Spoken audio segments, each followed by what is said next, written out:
Hey, Dan Passarelli here. Well, Zoom Video Communications had earnings come out last night after the close, and boy, oh boy, they blew the pants off it.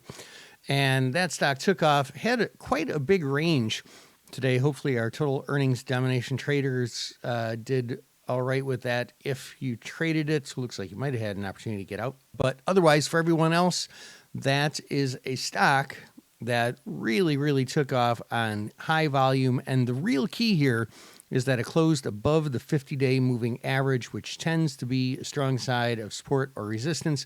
Was resistance, but resistance becomes support when permeated.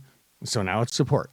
In other news, another one of the stocks that I've been keeping an eye on because it has shown up on Options Radar is Robinhood. If you watched the movie Dumb Money, which I just watched last night, a pretty good movie, you would have been entertained. And to see Robinhood taking off to the upside, who knows? You might have some emotions about it.